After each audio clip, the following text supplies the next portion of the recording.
Hello everyone, Giltar here with a response to LikeIt's 1985's video entitled What Scale of Gundam Model Kits Do You Mostly Build?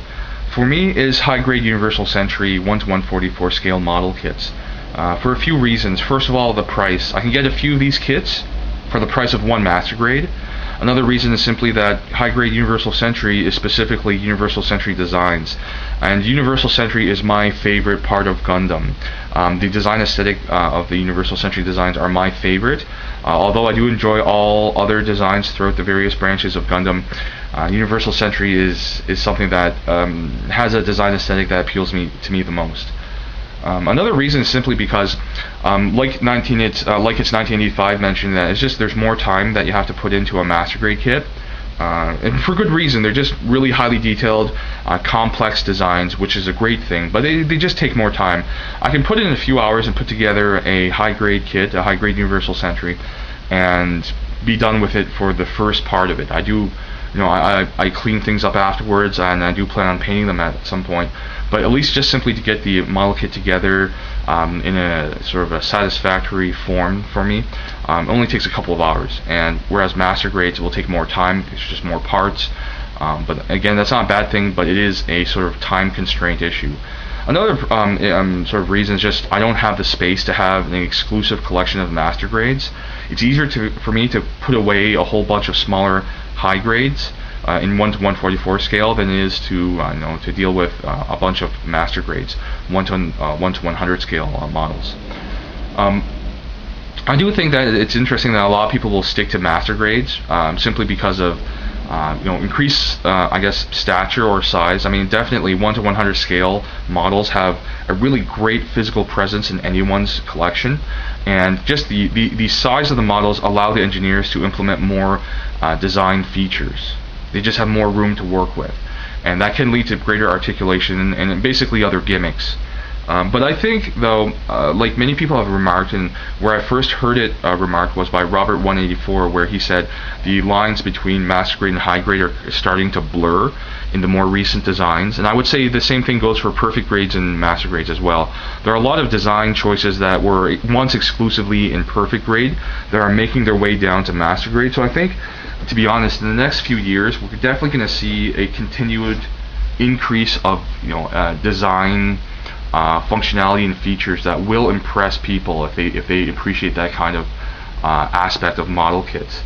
I think it really started a few years ago, probably in 2006 or so, where we saw a lot of the high-grade kits, especially the high-grade Universal Century kits, of new designs that were previously not seen in any model form. Even like the Zuda, for example. I think the high-grade Universal Century Zuda is one of the first high-grade Universal Century model kits to really show properly the potential of a high-grade kit in the 1:144 scale range. To really show that, yeah, it's smaller and you can't put as much sort of inner frame or that kind of internal structure in it, but it can have really good engineering for points of articulation and high degree of sculpted detail, yet remain at an affordable price. So yeah, definitely, I would say within the next several years we're going to see some really great products come out, and I think it'll just continue to improve. So I'm really excited about that.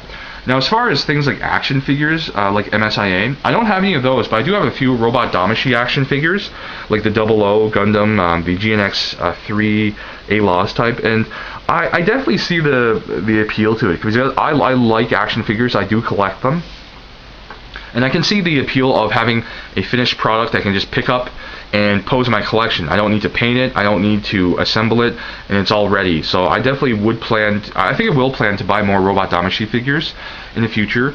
Though I do have to say, like its 1985 mentioned, at nearly $30, it is more of a guilty pleasure, because you're paying nearly average master grade price for something that may not be worth that much money depending on your view. For me, I really don't think these are worth $30. It's just not enough there for me to justify a $30 price tag. So I bought these actually on discount. I bought them for half price. So like at $14 to $15 or $12 or whatever, they're definitely worth it. They're a steal at that price. So I'm just keeping my eye out for future sales of Robot Damashi figures, and I'll pick them out at a later point when I see them on sale. So that's my response to Like It's 1985's video. I thank him for doing it because I can't recall seeing anyone else pose a similar question for response regarding what scale of kits that people get into. But I haven't seen all of the videos on YouTube by far, so maybe somebody else did post it, but this is the first time I can recall seeing someone ask this question in the last several months. So I hope you guys, if you have any of your own thoughts on this topic, please go to Like It's 1985's channel, go to his video, comment there, or even better, as usual, if you have the capability, make a video response, and let's keep this discussion going.